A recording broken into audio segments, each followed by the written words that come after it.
함께 보실 말씀은 신명기 8장 1절 말씀부터 4절 말씀까지 보겠습니다.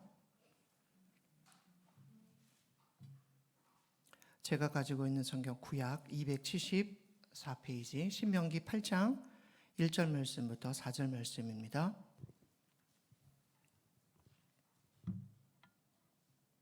한 절씩 교독하시고 4절 말씀만 같이 합독하겠습니다. 내가 오늘 명하는 모든 명령을 너희는 지켜 행하라. 그리하면 너희가 살고 번성하고 여호와께서 너희의 조상들에게 맹세하신 땅에 들어가서 그것을 차지하리라. 네, 하나님 여호와께서 이 40년 동안에 내가 광야 길을 걷게 하신 것을 기억하라.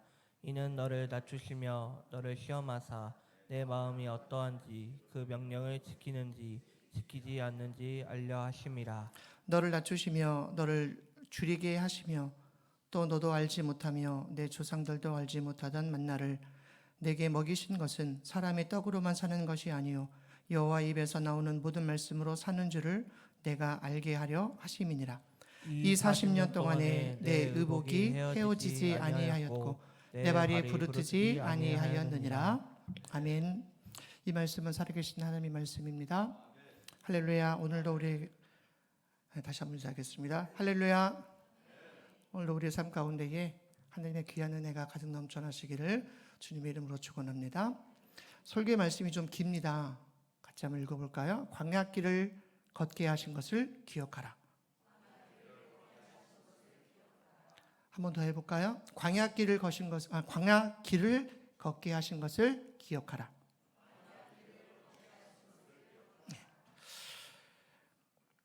영국의 세계적인 과학자 아이작 뉴턴은 세상을 떠날 무렵이 되었을 때에 치매에 걸려서 자신이 살아왔던 삶의 모든 것들을 잊어버렸어요.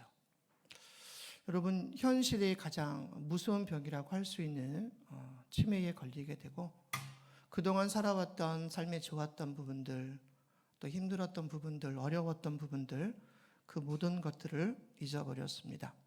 사랑하는 가족도 잊어버렸고 심지어 자신이 누구인지 그리고 내가 누구인지도 알지를 못했습니다. 친구나 후배들이 찾아와 인사를 해도 당신이 누구죠? 어디서 만났죠? 이렇게 삶의 모든 부분들을 기억하지를 못했습니다. 가깝게 지내던 사람들에게조차 누구냐고 물었다라고 할 정도로 지켜보는 사람들의 마음을 굉장히 아프게 했던 사람이었습니다. 아이작 뉴턴의 이런 모습을 보면서 한 친구가 찾아와서 이런 말을 합니다. 지금 당신이 기억하고 있는 것은 무엇입니까? 그러니까 치매 걸린 사람에게 찾아와서 지금 당신이 기억하고 있는 것은 무엇입니까? 아이작 뉴턴은 이렇게 대답을 했습니다.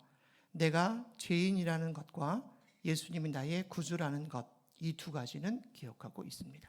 그러니까 내가 누구인지 내가 어떤 존재인은 기억하지 못하지만 내가 죄인이라는 것 그리고 예수님이 나의 구주라는 것, 나는 이 두 가지를 기억을 하고 있습니다. 한참 후에 또 다른 생각이 났는지 이런 말을 합니다.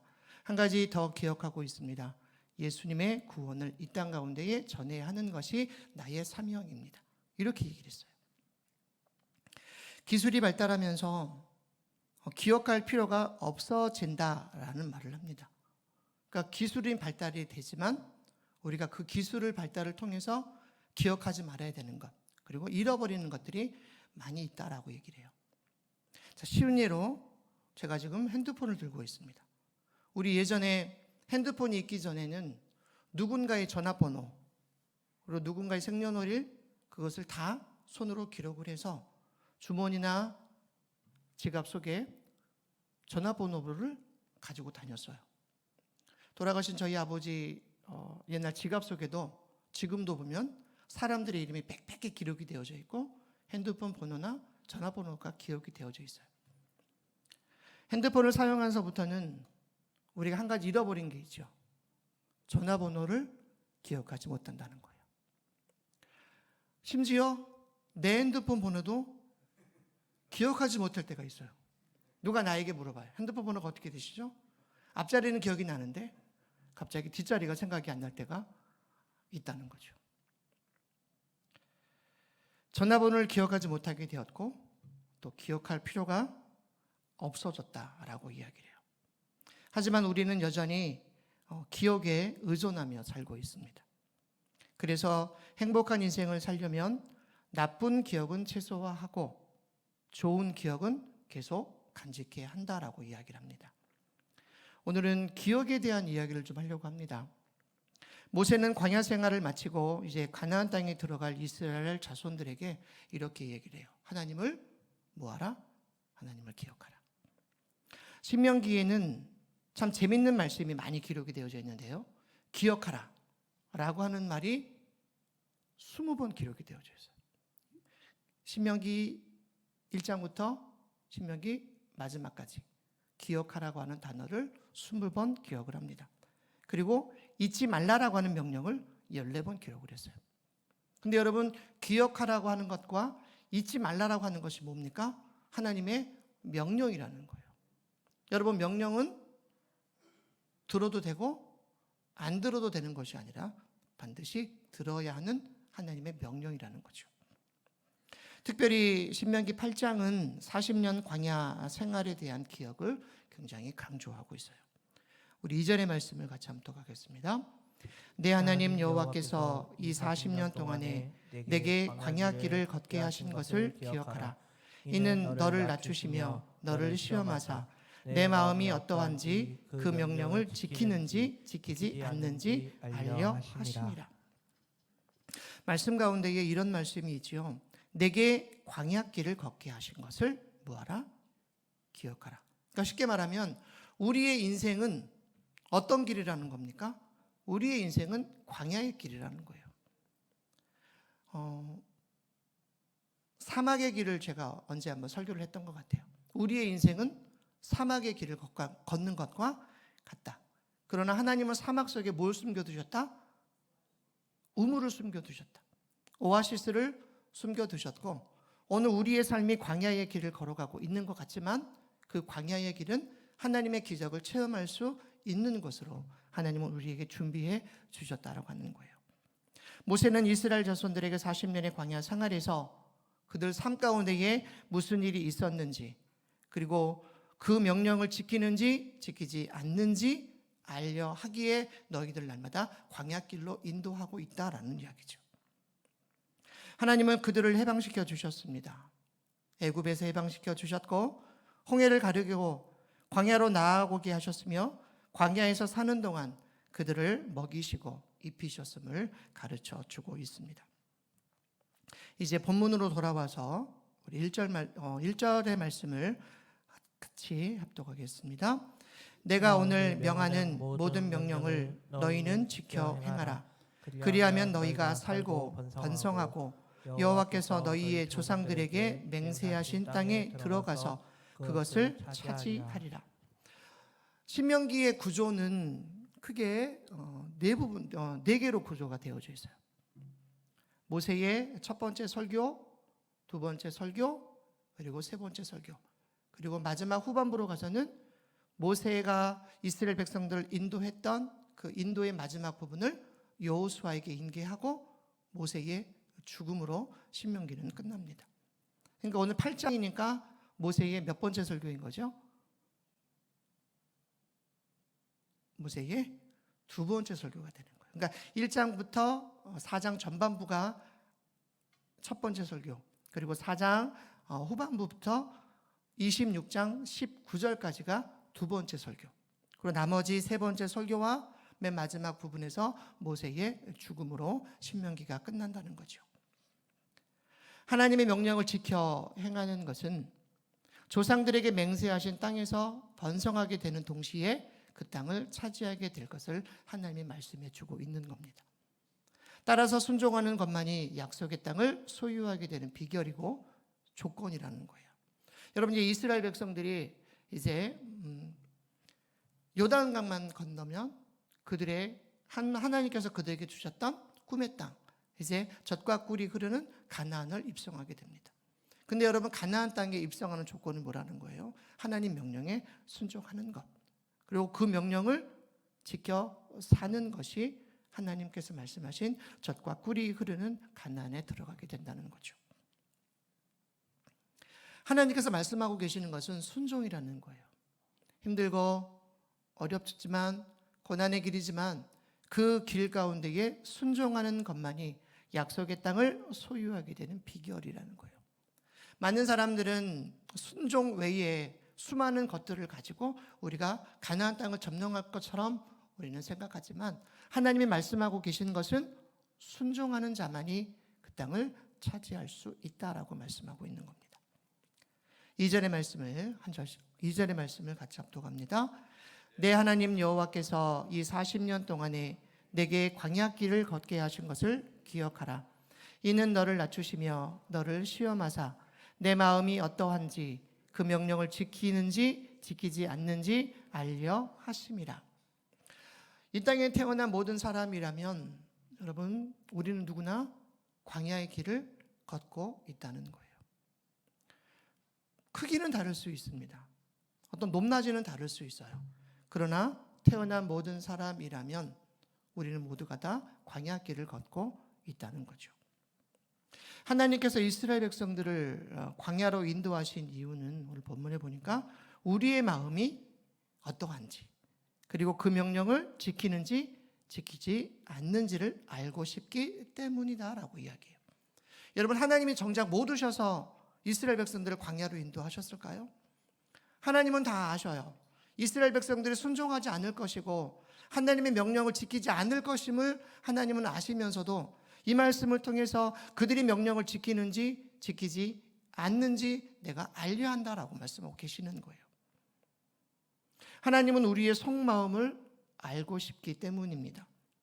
마치 사랑하는 연인 사이에 상대방의 마음을 알고 싶어 하는 것처럼 말이죠. 우리 연애할 때 다 기억하시죠? 연애할 때 반드시 연애하면서 확인하고 싶은 한 가지가 있어요. 우리 홍 권사님 뭘 확인하고 싶으시죠?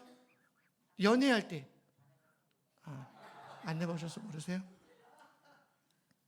저희 연애할 때 집에 전화기가 한 대라. 저도 그때 회사에 입사하고 좋아하는 사람이 생겼어요. 그게 우리 와이프인데 저녁이 되면 전화를 합니다.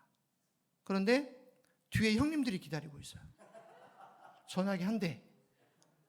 근데 전화를 해보니까 우리 집사람이 꼭 마지막에 이걸 확인하고 싶어요. 뭐죠? 네, 맞아요. 그거를 듣고 싶은 거예요. 근데 처음에는 이게 입이 안 떨어지더라고요. 막상 지금 생각해 보니까 하나님께서 오늘 이스라엘 백성들에게 기억하라고 하시는 그 단어 속에는 이스라엘 백성들이 나를 사랑하고 우리의 마음이 어떤지 그리고 그 말씀에 순종하는지 그 명령을 불순종하는지를 하나님이 알고 싶으셨던 거예요. 하나님은 모든 것을 다 알고 계시지만 이스라엘 백성들의 삶으로 또 모든 삶의 환경 속에서 하나님은 그것을 알고 싶으셨던 거예요. 하나님께서는 이스라엘 백성들과 광야길을 함께 가시면서 여러분 낮에는 그렇죠. 말씀하셔요. 낮에는 구름 기둥으로 밤에는 불 기둥으로 한밤의 추위에는 불 기둥으로 그들을 덮어 주셨다는 거예요. 물 없는 사막에서는 바위 위에서 물이 나게 하셨고 먹을 것이 없는 광야에서 만나와 메추라기로 그들에게 음식을 공급해 주셨지요. 하지만 그럼에도 그들의 생활은 여전히 힘든 광야 생활이었다는 거예요. 우리가 광야를 살아가고 있는 삶이지만 광야를 살아가고 있는 삶의 모습들을 보면 두 가지로 요약을 할 수가 있어요. 하나는 고난의 때에 하나님을 찾고 하나님께 매달리고 하나님을 의지하는 사람이 있습니다. 또 한 부류는 불평하고 자포자기하고 하나님을 원망하는 사람들이에요. 여러분 이스라엘 백성들의 삶은 대부분이 자포자기와 불평과 원망이었습니다. 그러나 하나님을 소망하고 하나님을 바라보는 사람들은 힘들고 어려운 고난의 삶이었지만 하나님을 찾고 하나님께 매달리고 하나님을 의지했음을 봅니다. 하나님은 광야라는 독특한 환경에서 이스라엘 백성들이 하나님께 어떤 마음을 가지고 있는지 하나님은 살펴보기를 원하셨어요. 사랑하는 여러분, 오늘 우리의 삶 가운데의 고난과 또 때로는 사막의 길과 광야의 길을 걷고 있는 우리의 삶이지만 하나님을 찾고 하나님을 의지하고 하나님을 바라보는 믿음의 삶이 되시기를 주님의 이름으로 축원합니다. 불평하고 원망하고 자포자기하는 삶이 아닌 하나님 앞에 우리의 삶과 시간과 모든 것들을 드림으로 하나님을 의지하는 우리의 삶이 되었으면 좋겠습니다. 하나님은 고통의 바다와 같은 인생길을 가는 우리가 원망과 불평이 사라지고 감사와 찬양이 가득한지를 알고 싶어 합니다. 그러므로 우리를 향한 하나님의 뜻을 아는 주의 백성이라면 고통과 환난 중에서도 기뻐하고 감사하고 기도하며 살아가는 우리의 삶이 되시기를 다시 한번 주님의 이름으로 축원합니다. 3절의 말씀입니다. 3절 말씀 같이 합독합니다. 너를 낮추시며 너를 줄이게 하시며 또 너도 알지 못하며 내 조상들도 알지 못하던 만나를 내게 먹이신 것은 사람이 떡으로만 사는 것이 아니요 여호와의 입에서 나오는 모든 말씀으로 사는 줄을 내가 알게 하려 하심이니라. 잘하시는 말씀이죠. 사람이 떡으로만 사는 것이 아니다. 하나님의 말씀으로. 마태복음 4장 4절의 말씀입니다. 예수님이 시험 받으실 때에 성령님께 이끌려 광야로 나가 예수님이 40일을 금식합니다. 40일의 금식이 쉽지는 않겠죠.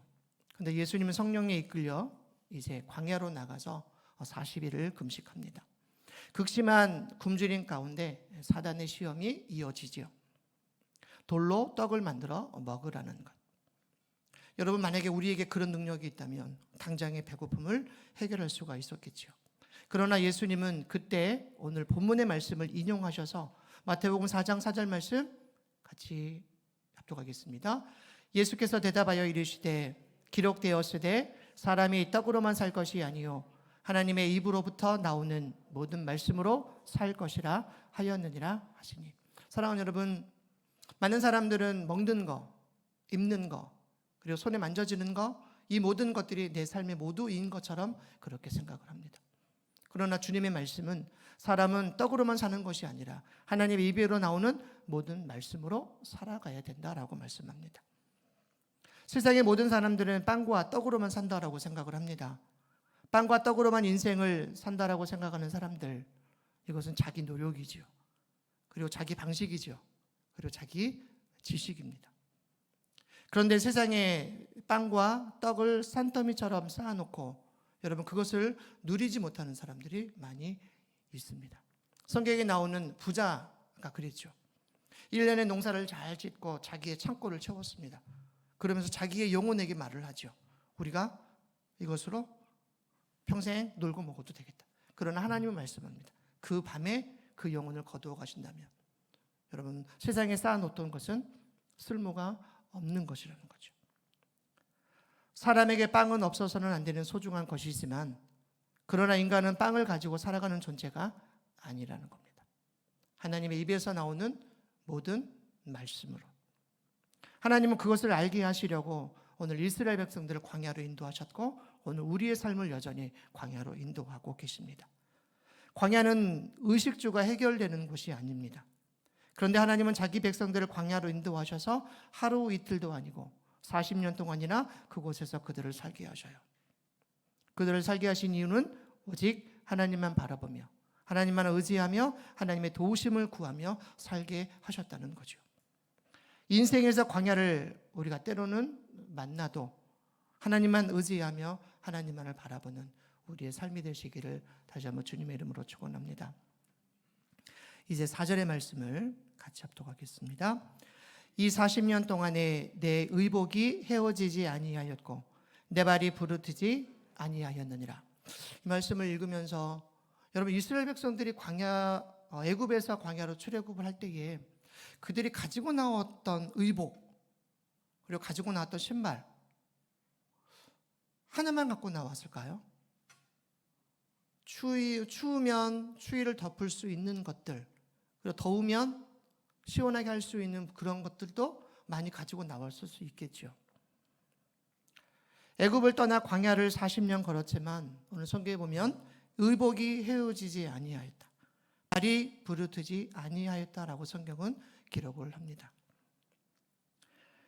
보통 이해하기, 수긍하기 힘든 부분의 내용이지만 아무것도 구할 수 없고 생산할 수도 없는 광야에서 끝없이 공급해 주셨던 하나님의 귀한 능력이 있었기에 이들은 메마른 광야에서 전무후무한 경험을 하게 되었다는 겁니다.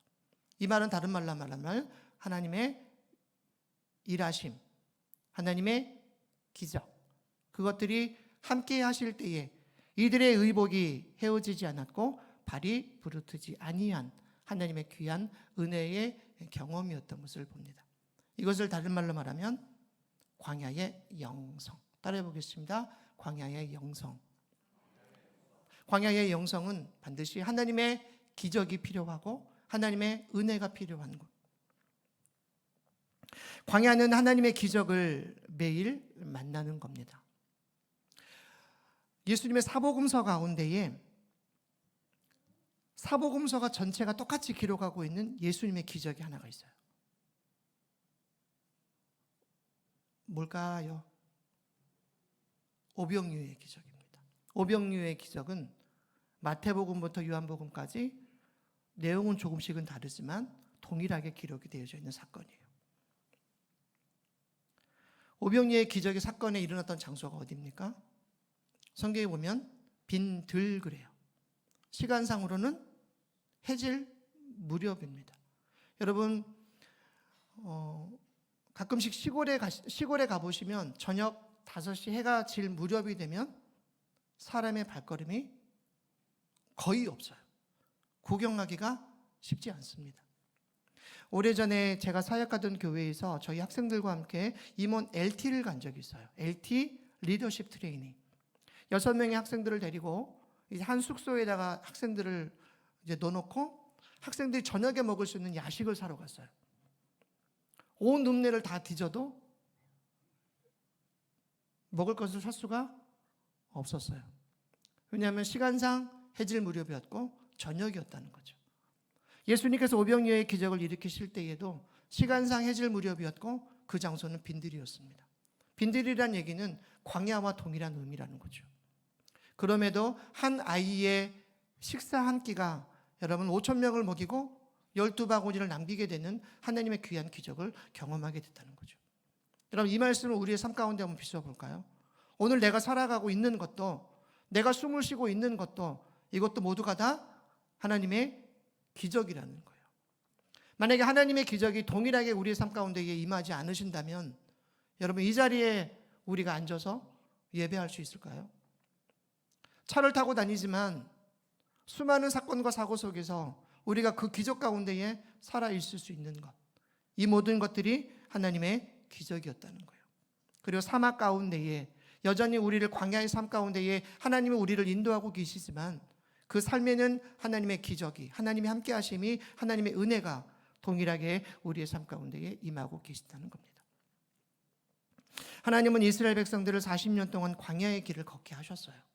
우리 스스로 그 길을 간 게 아니라 하나님은 우리를 인도하셔서 우리를 그 길을 걷게 하고 계시는 거라는 거죠. 말이 40년이지 끝나지 않을 것 같은 광야의 생활은 이스라엘 백성들에게는 고통의 길이었고 어쩌면 절망의 길이었습니다.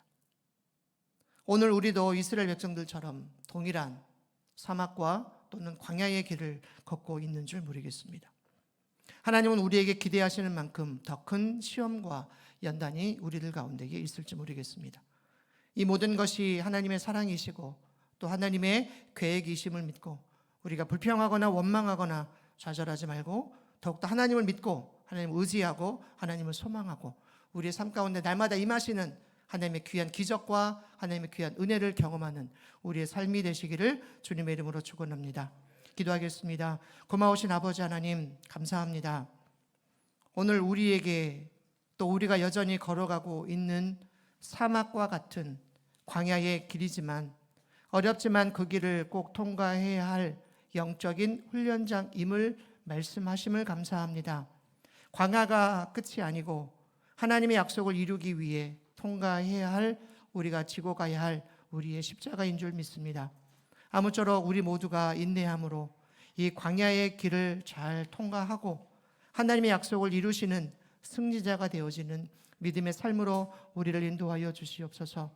오늘도 우리의 삶에 오셔서 하나님의 귀한 기적을 경험케 하심을 감사합니다. 비록 빈들의 길을 걷고 있는 것 같지만 여전히 우리의 삶 가운데 함께 하심을 믿고 나아가는 복된 삶 되게 하여 주시옵소서. 예수님의 이름으로 감사하며 기도드립니다.